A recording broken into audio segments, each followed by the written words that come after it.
director of the Conservative Friends of CANZUK. Elliott Malik, he has been instrumental in the organising of this event. He's a wonderful colleague. He's also active in a number of conservative circles. He is a great champion of the CANZUK cause, and he is now going to speak to you all about why CANZUK is necessary. Thank you. Thank you, Elliott. Well, thank you, David. So I'm afraid I'm going to have to bring the mood down after those two boisterous speeches, because we're going to have to talk about the problems we face and why CANZUK is so important. So, as you all know, we live in a tumultuous world where our enemies appear to be rising and our old alliances are struggling. They might be crumbling, they might be disappearing entirely. And in the Asia-Pacific, we see this with China specifically.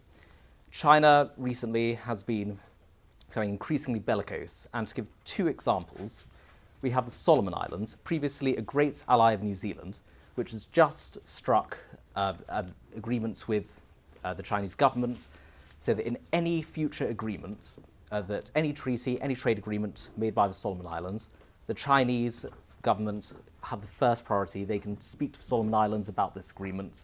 They can talk to them. Who knows what they're going to talk about? But whatever it is, it doesn't look good.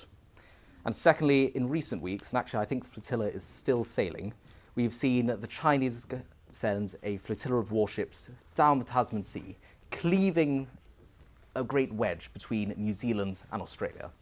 Now, some might say these are normal diplomatic and military manoeuvres.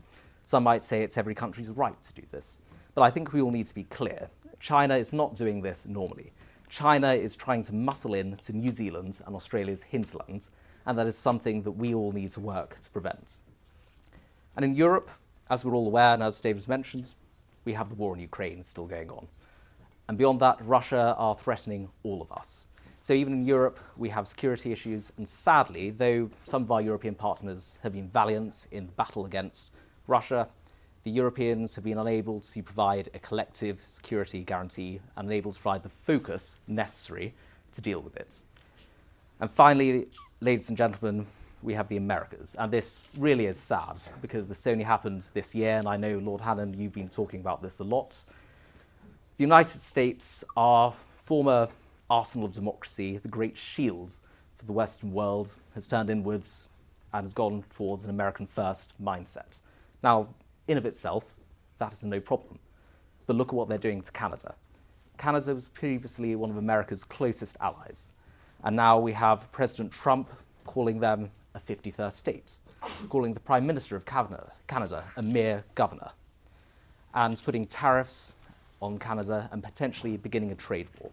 And ladies and gentlemen, you do not treat your allies like this. You don't put tariffs and trade wars on your allies. So, the world is a more dangerous place. We see the Russo-Chinese alliance growing and our old protector retreating. And really, we have three options. The first is to hold our hands up and say, our time has passed, we're done. We are now retreating into mediocrity, that's it.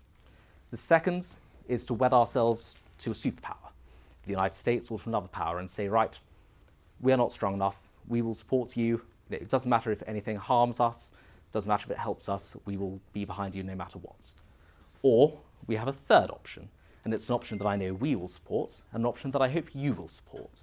And it's to go down a new path, and that path is CANZUK. And ladies and gentlemen, CANZUK is already practically in existence.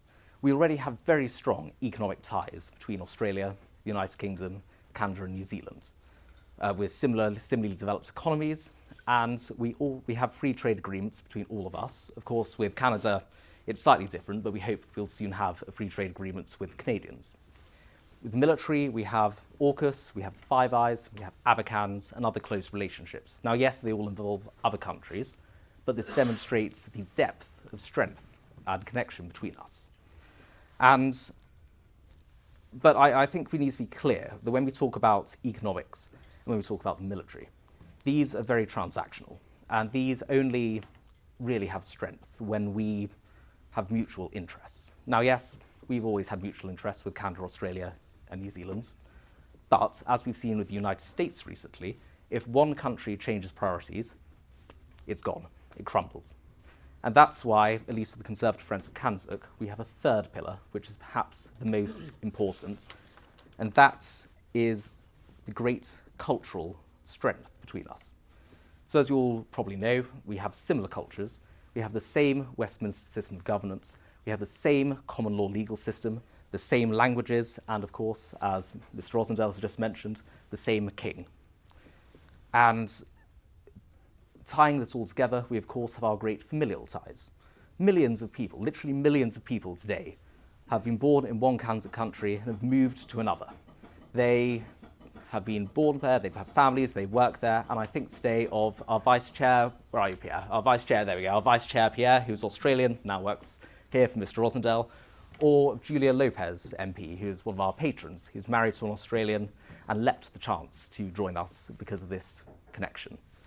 And this atavistic sense of common purpose is unique in the world, because perhaps only the Benelux countries, perhaps only the Nordic countries have our similarities, but of course they do not have the global reach of the CANZUK realms. And so this means CANZUK has the close connections that will ensure any agreements survive. We have the economic ties, we have our trading ties. So we can ensure our economic security and our defensive security, and potentially we can also become a beacon of hope. We can become a beacon of hope to those smaller but still liberal and democratic states who are looking for guidance, who looked for guidance in America and now see it turn its back on them, who looked for guidance with the Europeans but sadly see them fragmenting. CANZUK is the opportunity, and ladies and gentlemen, we just need to grasp it. So thank you, ladies and gentlemen, and I'd now like to introduce our president and stalwart CANZUK supporter, Lord Hannon.